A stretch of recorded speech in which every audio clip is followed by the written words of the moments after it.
Fala galera, bem-vindos a mais um vídeo do canal aqui do YouTube da DevMedia. Hoje eu tô aqui com o João e também com o Vladimir. E hoje a gente vai fazer aquele vídeo tradicional do canal, que é respondendo perguntas lá do Instagram. Então se você não segue o nosso Instagram, vai lá, não perde essa oportunidade, porque no próximo vídeo sua pergunta pode aparecer por aqui. E lá no Instagram a gente fez umas perguntas para vocês sobre quais são as maiores dúvidas em relação à programação, né? E a gente fez uma seleção aqui e acredito que com a nossa resposta vocês vão ter a capacidade, seja iniciante ou avançado, de ganhar um pouco mais de conhecimento e saber, de repente, retirar a dúvida que você tem. Geralmente essas perguntas são as mais comuns, né? Toda vez que a gente abre essas questões de perguntas do Instagram, dos seguidores, as mesmas perguntas. A galera geralmente sempre manda a mesma dúvida, né? São dúvidas comuns, dúvidas que a galera geralmente tem de verdade.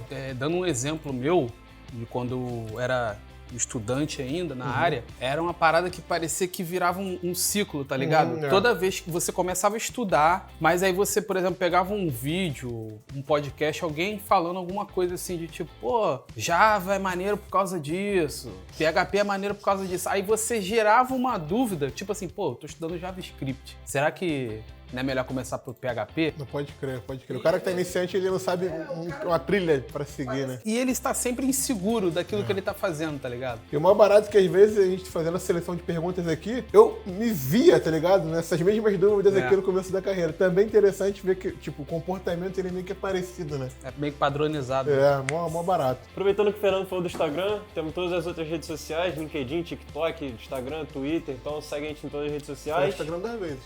Dá pra seguir duas vezes. Segue duas vezes, Tá bom. segue, curte, faz tudo que tiver que fazer. Se inscreve no canal, deixa um like, deixa um comentário aqui embaixo. Vambora. Aproveitando também, né, cara, deixa uma pergunta aqui embaixo pra gente no próprio YouTube, que de repente no próximo vídeo tua pergunta já aparece também aqui no vídeo, né? Então vamos lá, vamos começar? Bora. Então vamos lá, pergunta do Matheus Ribeiro. Fiquei com um pouco de dúvida sobre o quão útil é Media Query e quando usar. Vamos lá, Media Query, CSS, né? Dificuldade muitos alunos têm no começo aí, por causa da extensa, vasta propriedade de CSS. Mas falando de Media Query, basicamente está falando de responsividade, né? Hoje em dia o Flexbox está trazendo muita facilidade para a gente poder trabalhar com responsivo. Então a Media Query vai ser para coisas específicas, bem específicas. Eu acho que a pergunta dele, inclusive, foi talvez até por causa do nosso último vídeo que a gente falou antes do Flexbox daquele cara. E ele usa pouco Media Query. Sim. Talvez pareceu inútil de certa forma. Uma dica bacana em relação ao uso do Media Query é em relação ao controle que você tem para quebras de linha, quebra de efeitos de quebra, no caso num site, numa aplicação que você está trabalhando, né? Porque, por exemplo, se você usar o Flexbox, você vai criar, por exemplo, se eu utilizar ali o FlexWrap, o cara vai vir com aquele efeito e daqui a pouco os elementos que estão na linha vão ser posicionados abaixo. Só que ele não tem um controle de quando essa quebra vai acontecer, na maioria das vezes. Sim. O controle que ele vai ter é assim... Se Tem ele, espaço útil. ele entender que, por exemplo, os elementos que eu tenho aqui tem, por exemplo, 200 pixels de largura ou outro tipo de medida. Então ele vai ter que deduzir que através da soma daqueles elementos eu vou entender que a quebra vai acontecendo a cada medida. Agora, por exemplo, com o Media Query, dependendo da situação, ele já pode controlar isso botando o quê? Não, eu vou especificar uma medida correta aqui para a quebra acontecer. Ele tem um controle de onde o site dele vai fazer a quebra de linha, né? Não deixa isso por aí. conta do Flex. Né? Geralmente o Media Query é utilizado bastante nesse contexto, né? Ele, tipo assim, você pega o Flexbox, constrói a responsividade do teu site. Pô, beleza, tá bacana. Só que tem uma coisinha aqui, um detalhezinho que o Flexbox deixou de fora. Então eu vou ali e vou entrar com o Media Query. Boa. O exemplo clássico é menu, né? Geralmente a galera faz menu mobile e essa questão de quando o menu vai aparecer, quando o menu não vai aparecer, também utiliza a Media Query para poder definir, né? Boa, acho que tá respondido. Matheus Ribeiro, né, Matheus? Qualquer dúvida, manda pra gente aqui que a gente vai continuar respondendo aí. Valeu? Próxima pergunta. Então a próxima pergunta aqui da 1459 Luiza. Até o momento, posicionar elementos com relative / absolute. Então, de repente ela deve estar. Primeiramente, a mocidade independente Padre Miguel. Né? Um grande abraço pra mocidade. Carnaval me pega. Luísa, um abraço, Luísa. Outra pergunta de CSS, e no caso acho que ela tá com dúvida em como posicionar elementos com absolute e relativo, né? Se ela tá em dúvida, de repente, em até qual momento ela usa o position, ou então até onde ela vai com o position, a gente tem um exemplo muito foda aqui na plataforma, que é o projeto da cafeteria, que ele é todo feito com position, para isso mesmo, com esse objetivo, para forçar o aluno a aprender a utilizar o position, e depois os projetos posteriores, ele já vai aplicar o uso do Flexbox. Perfeito. Perfeito. O Vladimir está trazendo um contexto aí da plataforma aqui do DevMedia, né? A gente tem uma trilha de estudo e a gente vai ensinando gradualmente de acordo com a evolução do aluno, né? Então a gente começa explicando o relativo absolute, né? O posicionamento, para depois chegar no Flexbox. É importante você saber utilizar, mas o relativo absoluto nem não serve muito para controle de elemento em tela não, cara. Isso é mais para estilização, né? Então, a gente quer colocar um efeito, um botão de fechar mais elaborado, algum tracinho para enfeitar um texto qualquer. A gente geralmente utiliza o Absolute para poder tirar o elemento do fluxo padrão de tela, né? Mas ele não é totalmente para você trabalhar posicionando os elementos com relativo absoluto, sacou? Acho que um exemplo que eu mais uso aqui no dia a dia é quando eu tenho que fazer modal, por exemplo. Vai aparecer um modal na tela e esse modal tem que ter um botãozinho de X. O relativo absoluto, a ideia é que, tipo assim, tu vai ter, né, um elemento pi, que seria, por exemplo, essa folha aqui, seria o teu relativo. E aí o elemento que tiver dentro que for absoluto, ele só vai conseguir rodar aqui dentro. Então não interessa quanto tu bate o top, o máximo que ele vai vir é aqui. Ó, por exemplo, eu tenho aqui o meu computador, tá ligado? A minha tela, beleza? Vamos supor que eu coloquei uma div. E aqui dentro dessa div eu vou ter um botãozinho, um ícone, sei lá, qualquer. Se eu colocar absoluto nessa div aqui, ele vai ficar absoluto em relação à tela. Então se eu colocar um absoluto top, em vez dele respeitar essa div interna que ele tem aqui, ele vai vir aqui pra cima. Porque ele tá absoluto em relação à página. Agora se eu coloco... Isso porque tu não botou o relativo nele. Exatamente. Agora se eu coloco um relativo aqui na minha div, garrancha fogo, hein? Mas dá pra entender. Ele vai ser absoluto ao pai dele, sacou? Por mais que eu coloque um top 0 aqui, ele não vai sair da minha caixa. Ele vai respeitar o elemento pai, sacou? Então se eu tenho um absoluto, o elemento pai sempre tem que ter um relativo, para ele ficar absoluto à área de container dele, beleza? Acho que deu pra entender mais ou menos. Se não entendeu também, Parceiro. aí vai lá na plataforma da DevMedia que a gente tem bastante conteúdo pra explicar essa parada aí. É um abraço. É isso, vambora. Próxima pergunta? A melhor dica de todos para qualquer coisa de CSS é tu imaginar tudo igual uma caixa. Se tu imaginar caixas, Boa. facilita tudo. Então vamos lá, próxima pergunta, do Reinaldo. É normal ter dificuldades de entender o Java? O HTML e CSS foram tão bem mais fáceis de aprender. O cara aprendeu a dirigir agora e quer pegar um Porsche. Uma coisa é você trabalhar com marcação e estilização, né? É o caso do CSS e o HTML, né? Quando você vai para uma linguagem de programação, você tem uma parada que você não é inédita para você, que é a lógica de programação. Além de ter a sintaxe também, que é uma novidade para o aluno, né? A curva de aprendizado, ela dá um salto, cara. Se você ainda mais for direto para o Java, que é uma linguagem orientada a objetos, né? Então você já entra com o paradigma de programação, interação de objetos, entra com a sintaxe, entra com a carga de técnica de lógica de programação. Por isso que aqui a gente sempre recomenda que você não vá direto para uma linguagem de programação. Você comece primeiro no algoritmo, no Portugal. Por que isso? Porque você vai ter uma noção de lógica de programação primeiro. E o Portugal, como o nome já diz, ele é pseudolinguagem, né, que você trabalha com o idioma português, né? Então, faça, repita, defina, função. Então você começa a ter uma familiaridade com o IDE, começa a ter uma familiaridade com a escrita de código. Tem muita gente na internet, eu escuto muito esse papo que, tipo assim, joga pedra, digamos assim, no Portugal. A gente fala que é uma perda de tempo e tal. Aqui eu fiz o Portugal, fiz um bom tempo de Portugal, justamente para aprimorar a lógica. Mas acho que é aquilo, cara, não adianta você tentar ir direto para a linguagem, porque todo mundo tá falando que é uma perda de tempo e ficar tropeçando na dificuldade enorme. Então, tu já viu que tu foi direto pra linguagem, viu que tá na dificuldade, cara, volta, vai pro Portugal, faz o Portugal, porque realmente é bom, não é perda de tempo. Tu sai dali, tu vê que tu conseguiu aprender muito mais, e quando tu for direto pra linguagem, tu vai sentir muito mais facilidade, tá ligado? Geralmente quem fala que é perda de tempo é quem já programa, né? Exatamente, já tá programando um tempão e fala que tu vai perder tempo. Chega a ser até contraditório, né? Porra, o cara Não, já o pior passou, é quando o cara fala que é perda de tempo, aí tu fala assim, pô, então faz um algoritmo aí, o cara não sabe desenvolver o algoritmo. Outra parada também que complica são as funções nativas da própria linguagem, né? Cada linguagem de programação tem uma gama de funções nativas. Função para manipular string, função para converter dados, função para manipular array. Existem diversos tipos de funções de cada linguagem. Então essa é uma coisa que começa também a dificultar o cara. O cara nunca viu nada. Então ele entra com uma carga técnica lá no alto, sarrafo altíssimo. Então é normal sentir essa diferença assim, mas dá para suavizar essa curva de aprendizado se você começar pelo algoritmo, pela lógica, depois pegar uma linguagem não fortemente tipada, que você consiga trabalhar de forma procedural, como o caso do JavaScript. Depois você vai evoluindo até chegar no Java, que é o teu objetivo. Aproveitando que a gente entrou no tema de Portugal, cara, conta pra gente nos comentários como é que foi a tua trajetória de programador. Você que já tá programando, né? Você passou por Portugal, não passou? Acha que é perca de tempo? Acha que é relevante? Dá a tua opinião pra gente poder saber aqui, ver como é que a galera tá pensando nessa questão de começo de estudo, né? Acho que é válido. Valeu? Esquece de comentar aqui não, manda pra gente aqui. Eu vou acrescentar um comentário aqui de bastidor, porque às vezes eu vejo assim a galera muito preocupado com a tecnologia. A gente tem alguns grupos aqui no WhatsApp, lá na própria comunidade da plataforma, às vezes o pessoal, a stack Python, a stack JavaScript, C Sharp, não sei o que. Só que assim, a gente não pode esquecer o seguinte, cara. A ideia aqui é o aluno, né, virar um programador. Ele não é necessariamente o cara que é um expert em Java, ou expert em Python, ou expert em JavaScript. O programador é o cara que faz software.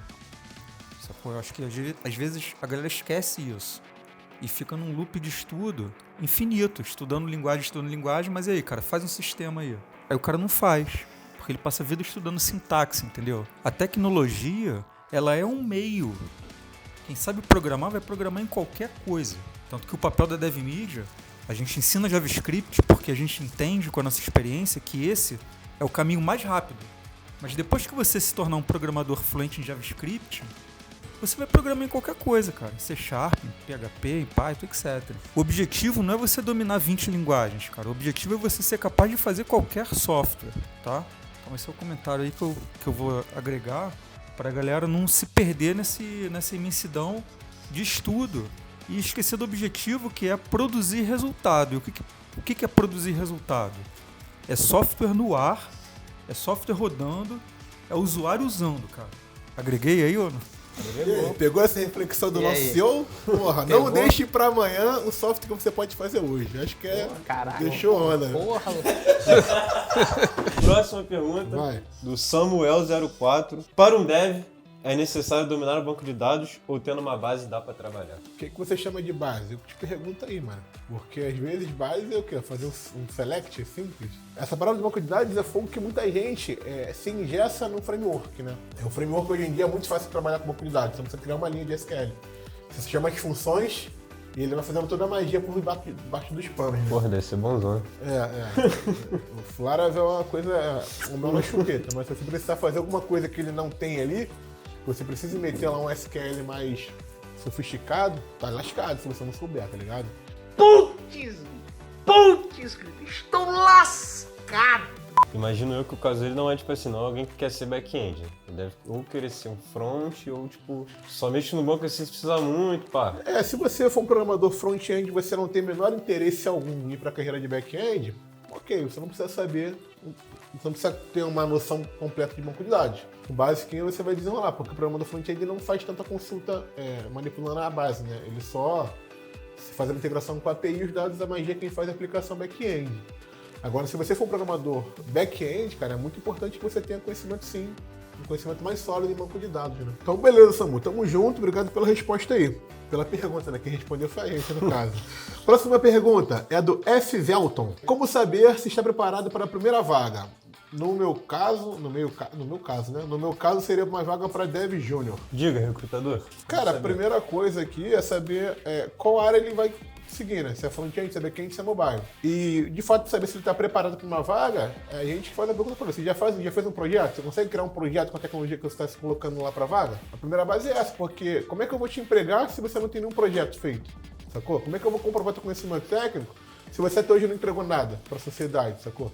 Você não criou nada. Gostou da sociedade? Caraca, Não entregou nada pra sociedade. Entregou na seu verme. No caso da maioria, talvez seja o caso dele, acho que normalmente é falta de confiança. Confiança, acho que é exatamente o que tu falou. Quanto mais tu fizer, mais confiança tu vai ter naquilo que tu faz.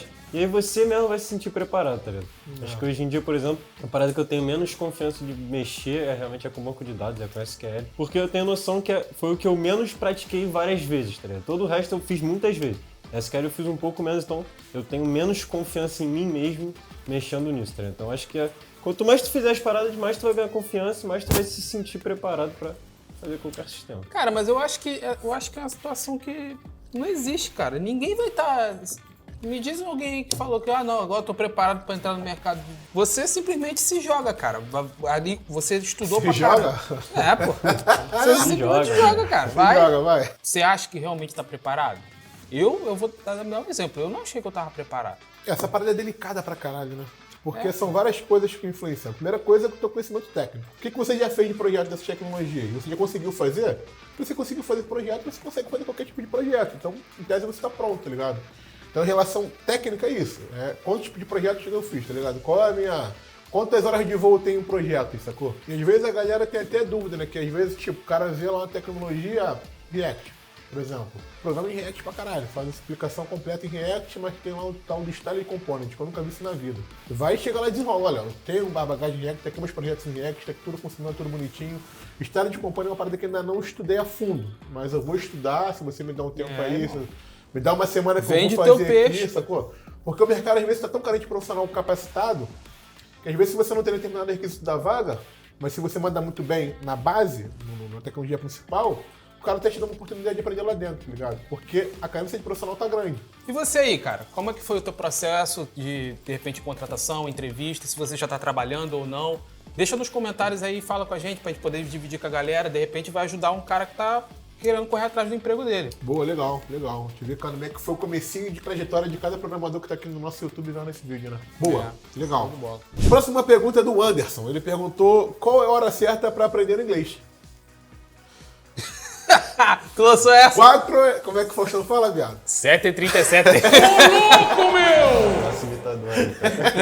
7h37, bicho, hora certa pra aprender inglês. Fala, João, divulga. Tem duas questões, né? Um principal para muita gente é tu conseguir trabalhar para fora. Se quiser trabalhar para fora algum dia, tu vai precisar do inglês, isso aí é óbvio. Mas acho que outra questão é com coisas do dia a dia, por exemplo, as documentações ou artigos que tu vai ler. Normalmente, a maior parte dos conteúdos está em inglês. Claro que tu pode usar o recurso de traduzir, mas a tradução nunca é 100% precisa e é bom para você conseguir ler aquilo da forma que tá. Então, tipo assim, não acho que é essencial, mas acho que ajuda muito o cara para conseguir. Cara, muitas das vezes essa parada do inglês pega muito, é muito parecido com a questão da matemática, tá ligado? A ilusão de que o cara, para aprender a programar, o cara Precisa tem que ser da matemática. esse gênio da matemática. E também o cara cria a ilusão de que para aprender a programar, o cara tem que saber inglês. Cara, pra você aprender a programar, você absolutamente nada de inglês, tá ligado? Você consegue programar sem falar uma palavra em inglês. Porém, como o João falou, é um diferencial do caralho. Se você tem inglês hoje no mercado e você vai concorrer com outros programadores, você já sai na frente porque é um idioma que você vai se comunicar com qualquer cara do mundo, tá ligado? Sim.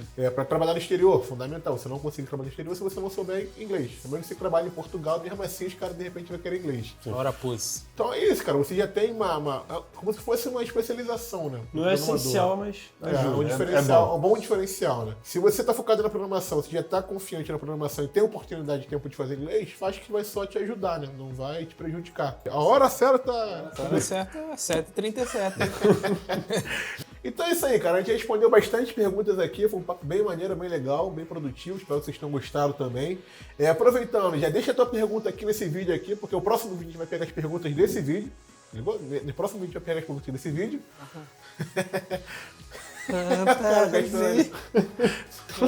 Beijo, galera. Acabou o vídeo. Até a próxima aí. Valeu!